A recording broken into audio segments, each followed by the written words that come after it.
Welcome to Diary of an Ex-Ho. I'm Cheri Hardman. I'm your ex-ho, and today's guest is Hagan Murphy. So sit back, enjoy the episode, and remember the old saying, always a bridesmaid when you're a hoe.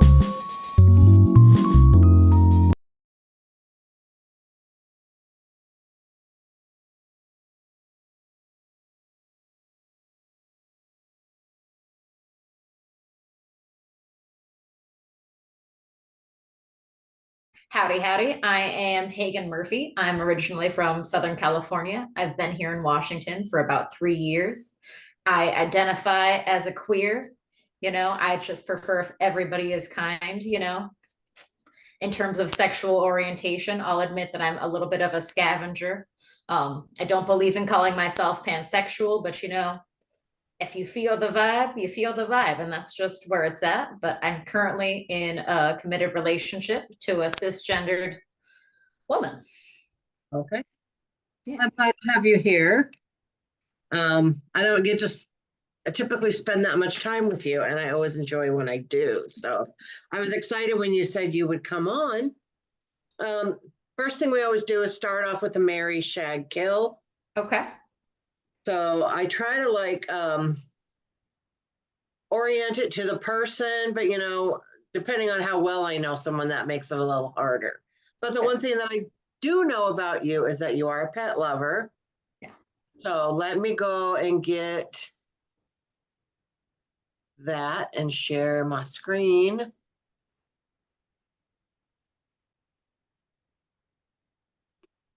All right, you can see that, correct? Yes. All right, so there's going to be 3 people. You have to marry one, shag one, kill one. All right. And we have a pet lover edition.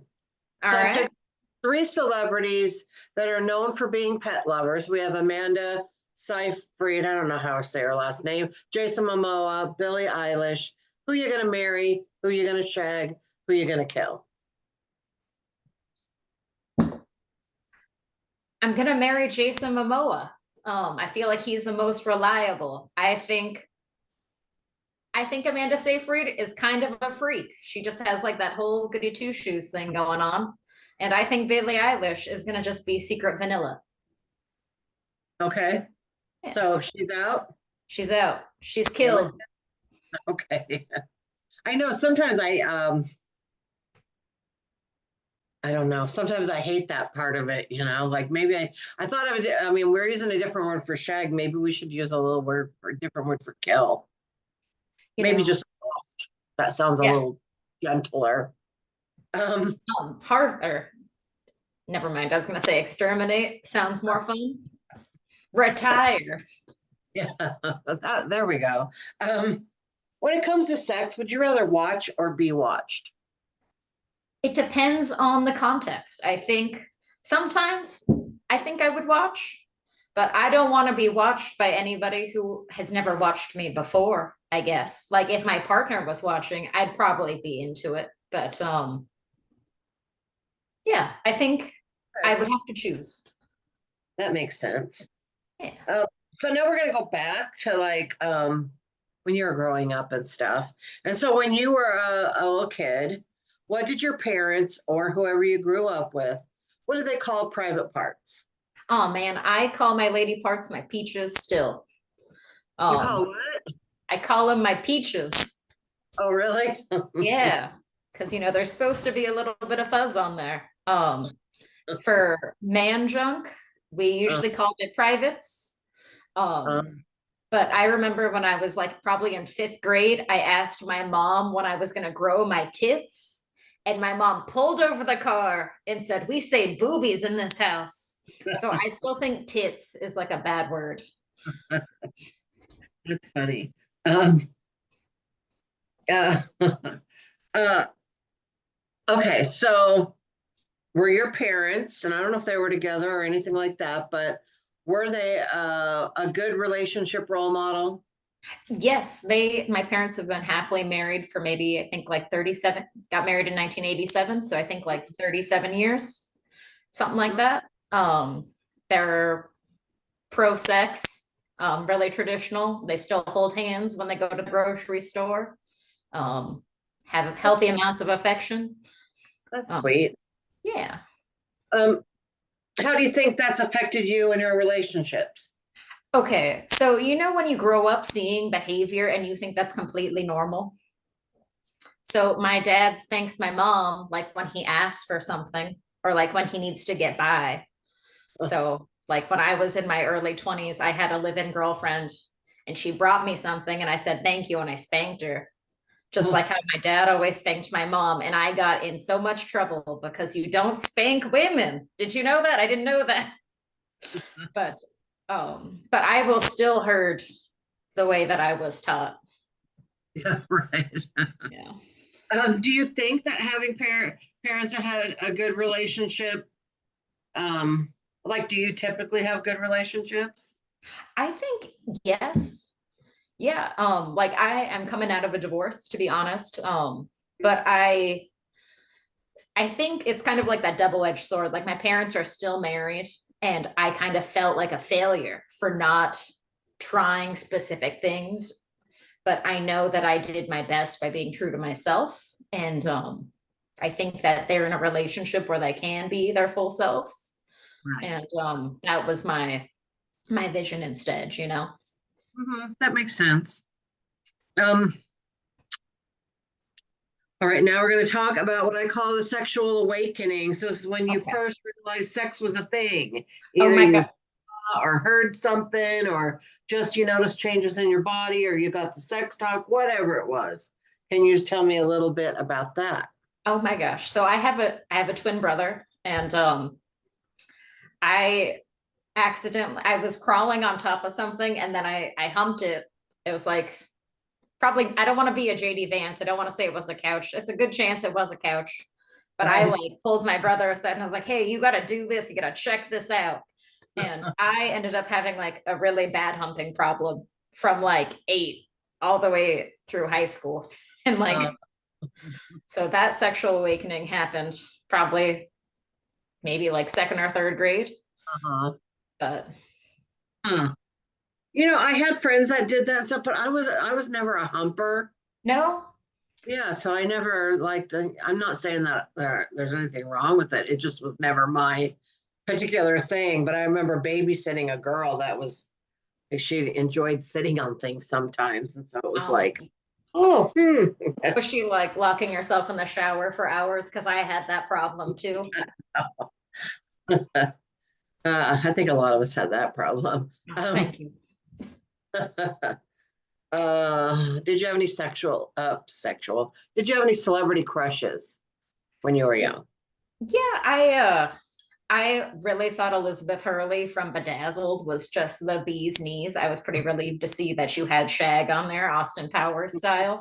Um, like Elizabeth Hurley was like one of the first women where like my whole family acknowledged that she was attractive. And at that point, I was like, if the family acknowledges Yeah. she's attractive, I think I'm allowed to say she's pretty.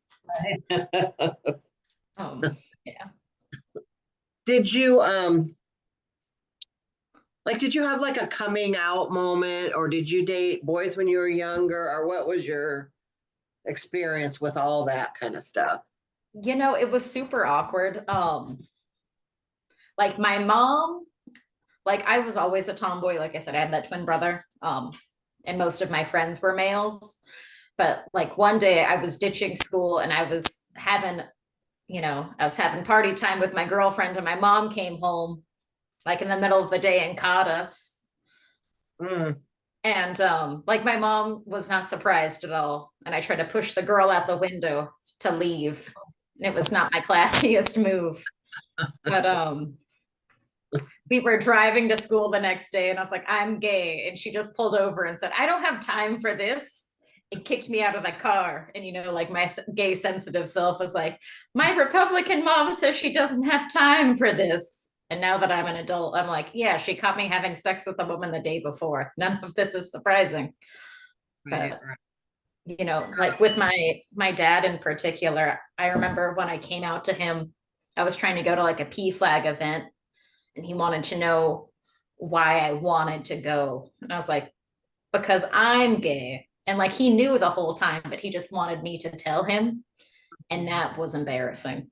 Um, and I know they both love me, even though they're like incredibly traditional. Right. Yeah. Uh, okay. Now I'm going to take you to the cinema. Is there like, can you think of a movie that it doesn't have to be when you were a kid, maybe when you're a little older, doesn't matter, that had like a love scene or a sex scene that really just kind of did it for you? Love and basketball always got me flustered. Huh. It's the first time I Yeah. heard that one. Oh, yeah. I hear like Indiari and I just get start nodding. I'm like, all right, something's gonna go down now.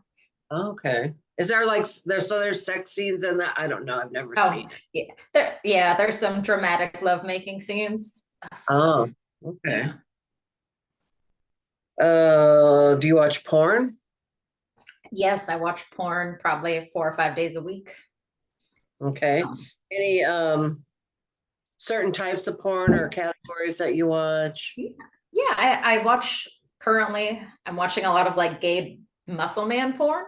Mm, Um, that is better. I don't like watching porn with women in it because I feel like the women usually don't want to be there a majority of the time. mhm, So, but like I'll watch trans porn either way, and mhm. that's acceptable. And I don't know completely why that's acceptable, but I think I'd rather watch a man with a dick in his mouth than a woman with a dick in his mouth. And I don't have any desire to get one, but I'm like, you know what? I think that they're having a good time. Right, right. Sometimes it's just the excitement or the noises or whatever, like doesn't kind of sometimes matter who it is.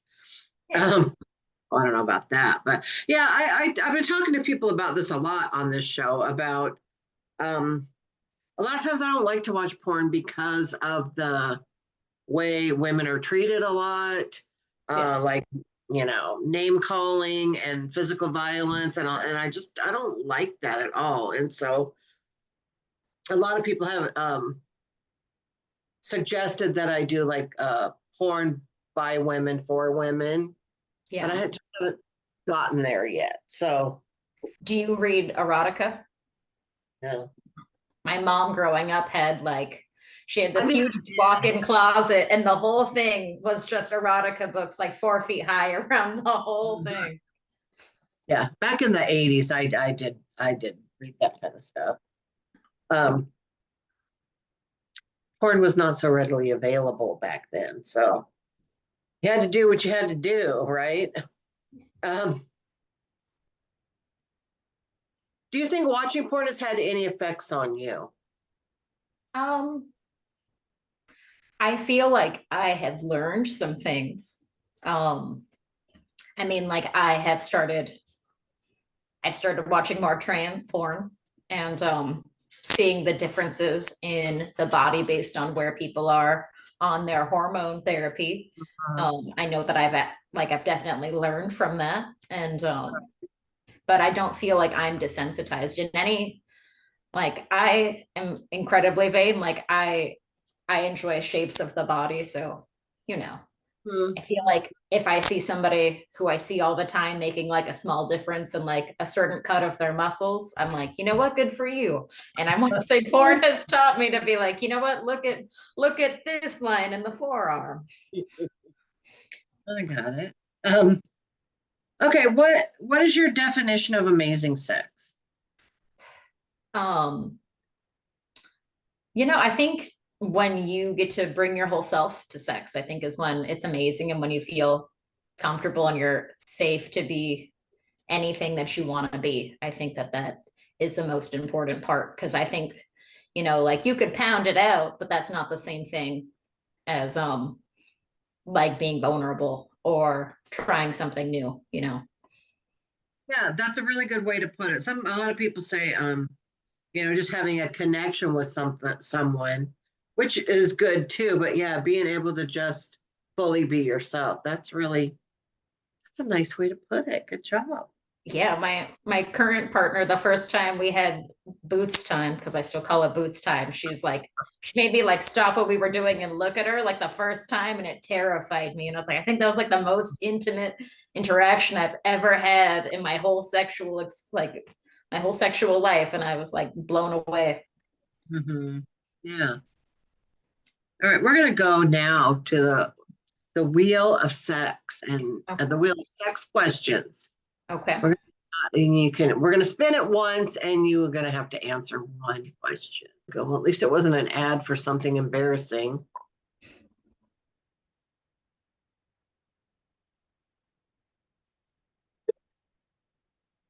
All right, when was the last time you had sex? The last time I had sex was probably middle of June. Okay. Yeah, so it's probably like 7 or 8 weeks ago now. Hmm. Um, why so long? I have to be a stereotype, and my girlfriend has to live in New York. So we do a week every other month, but summer I can't leave. Yeah, well, that So makes I'll sense. catch up on Saturday. Cool. Um, how's your body image?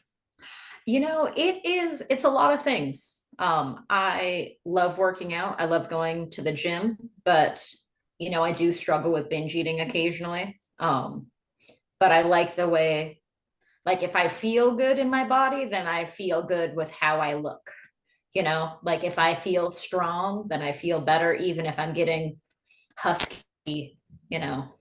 So, but there are some times where I feel gross, and then other times it's like I feel way better naked. I just wish nobody had to wear clothes, and then I would feel like the most confident person in a room.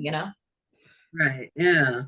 So It does. I don't know. It changes sometimes. What's the best compliment you've ever gotten? Well, no, wait. I'm not going to ask you that yet. Um, first, I'm going to ask you: have you ever been made to feel um, any type, or has anyone tried at least to make you feel shame for having the body parts that you have? oh my gosh, literally like 3 nights ago, I was hosting an open mic, and a male comic in his 60s missed a handshake and literally grabbed my boob on stage, and I froze. And I felt like that was like a weird put down that I haven't completely unpacked yet. Um, yeah, but I haven't had any partners make me feel bad about my body. I think Mhm. usually I'm the biggest critic, which I think is true for most people, right? Mhm. Well, I started asking this question because, first of all, I'm sorry to hear that happen to you. If you need me to kick someone's ass, I will. Or And whatever, if you want to find him and hurt him. um, but it's been since I started doing Diary of an Ex-Ho, and I like advertise the show and stuff. And sometimes it'll be like, we don't want this trash in our city. And then I take my cartoon picture off the poster, and then they're fine with it. So like they're just so yeah, I should be so ashamed of my cartoon boobs, and it's like It's because they were turned on and they didn't know what to do with it. it's just all my life. Speaking of all my life, my mother. Just always someone has tried to make me feel bad for having big boobs or wearing a low cut shirt or just and I just thought, you know what, I bet like guys, no one's ever tries to make them feel shamed for having Yeah. a penis or whatever they have. And so I just thought I'd start asking everybody if they've ever felt that. And it's interesting because I've had people even say stuff like, oh yeah, I was always told like I couldn't um have bare arms. I mean, even just stuff like that, or you're too fat to be on the basketball team, or just you can't be on the team with the other girls or whatever. It's just interesting how people are answering that question. So, Yeah. um, but now we're gonna go from negative to positive. And so, what's the best compliment you've ever gotten on your naked body? I have been told that somebody likes my haunches, and I have put in so much work. So I have put in like I have gained about 30 pounds of muscle in like the last 2 years, and I have been eating and doing so many squats. And to get them called haunches made me feel like my primal dreams were there. It's like, thank you, they are haunches. That is nice. Do you have any sexual regrets? I do. When you don't feel like having sex, but then it's also like, well, if we did this and then we've done it for no reason, if you don't put out, and then like afterwards, you and both people are like, we could have just let that whole moment pass. But Mhm. like you're young and you don't like, I guess that you need that validation, and then you get it, and you're like, that was the worst 6 minutes of my life. Right. Yeah. Um, is there anything sexually you won't do? Like you have a hard line, like, no, never gonna do that. Ah, probably wouldn't sleep with a dead body, but other things willing to try, like ice bath quaaludes, I'd be down either way, whether like if it was my partner and they were like, we want to try this, or it's like you take the quaaludes and lay in the ice bath, I think I would also be down. So, that's my You're, hard line. you're a good sport. Yeah, I've Uh, tried everything 8 times. do you, do you have anything on your left on your sexual bucket list? So I didn't have an orgasm for like over 10 years. So I want to get better at controlling that. So I think like my next phase of life, I want to feel content to allow myself to get there more so than forcing myself to try and then missing, you know, Yes, I do know. where you give yourself that pressure that doesn't need to be there. Right. Yeah, I think that's kind of a double-edged sword sometimes, is that trying so hard just makes it harder. I don't know. Yeah, it's I like, just want you to know that I wasn't winking at you a minute yeah, ago. I had like wait, a spasm in my eye. I had a spasm in my eye. yeah, you had a spasm? Um, what's your hoe song? Like the song that you hear that just kind of wakes up your hoe spirit. I feel like I'm gonna age myself, but TikTok from Kesha, like Okay. when that comes on and I'm about to go out, I'm like, oh, it's about to go down. Oh, I love that. What's your Instagram? Hagan dot Murphy or underscore Murphy. I am more of a Facebooker at this stage still. Okay. I will put it under your picture. Hang on. I'm going to look and see when this one's kind of come out. I think it's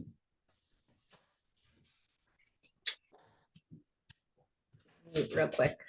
so it should be September 11th. So do you have Perfect. anything It'll be good. going on around there around that time that you want to promote? It is my dad's birthday on September 11th, so I think he'll probably enjoy that. For what shows I am doing, well, I'm doing a private show that weekend. So those are kind of weird promoting, besides making other comics feel like you didn't book them, which is kind of a gross feeling too, you know? Yeah, right. Um, they're a nice flex though sometimes. So Yeah. okay. So now we've come to the time when I'm just gonna sit and listen, and you're gonna tell me your dog's so cute. It's just like so cute. I did all that off camera, or I'm gonna cut at least that part out. But your dog looks like my dog, and anybody that knows me is gonna go, that looks like Roxanne. So there'll probably be someone in the comments that will say that. So okay. Um, so anyway, if you have some kind of entertaining story to tell about sex, now is your chance. Okay. Hello. I used to be a very questionable young person. My best friend and I in our early 20s had a whole calendar. So every month had a theme month for our sexual excursions. So January is classy month, where you could only have sex in the missionary position and you can't be anybody's side piece for the whole month. And then February was homewrecker month, you know, which, is the easiest scooping up after Valentine's Day. It's like the week after is the easiest recovery there is. And then March is get lucky month, so sleep with an Irish person. April is goddess month. So like the whole goal was to receive oral sex outside to ultimately win your goddess powers. May was cheap and trashy month, and then June was cougar month, but every month was cougar month. Like if you couldn't do cheap and trashy because you were just a classy lady, then you had to sleep with a cougar or a silver fox. So twice your age minus 7 years to win. July was race month, so like I'm half white, half Mexican, so I couldn't date any whites or Mexicans, so I usually just ended up with Asians. It's my primary fan base, I'm gonna say. I feel weird calling it my fan base. The people who find me attractive. August was player month, and then September was tease month. So like to make up for player month, you had to not put out at all. Then October was date somebody you normally wouldn't date month, which, I made a lot of friends during that time. And November was gold digger month, where, at the end of the month, you get together with all your girlfriends and you say how much free shit you got. And then December was ho, ho, ho month, where all you did was ho all December. Oh, this is glorious. So if you would like to use this calendar, I think it would be fantastic. I know that I look like a questionable person, but I did participate in the calendar for about 7 years. And it's a lot of fun, at least getting people to try new things. For sure. I got to figure out how I can work that into things. I got to figure out, why didn't somebody tell me about this like 20 years ago? Yeah, like, because, I had just moved to San Diego from like a suburban town. And, it's a lot easier to go out and put yourself out there if you could say you're trying to get laid, but you're going to go try new things and meet new people. If you're like, well, I got to find somebody to play for player month. Right. It's like if you want to meet people, having a scavenger hunt is the perfect way to do it. Yeah. Kind of the same thing. Oh, that's great. Maybe I should make one for married people. Yeah, I feel like they could do something for that. If you'd like to collaborate, let me know. All right. Well, gosh, darn it. That is awesome. I can't wait. I tried to do that one with Brandon White once. Like him and I had to we were volunteering. And I started just saying what all of the months were. And he's like, Hagan ran out of material. She's just talking about what month is after each month. And I was like, I'm so sorry. No, that's so good. I'm really happy. I can't wait to tell my good friend Carol Freeman, who's a whore, about it. So be like, said in just loving us of ways. All right. Well, we have come to the end. I hope this was relatively painless. Yeah, this was fun. Thank you for having me. Thanks for being here. Yeah, definitely. And hopefully I'll see you around. Yeah. Soon. Yeah, all definitely. Right. Awesome. Okay. Bye. Thank you. Bye.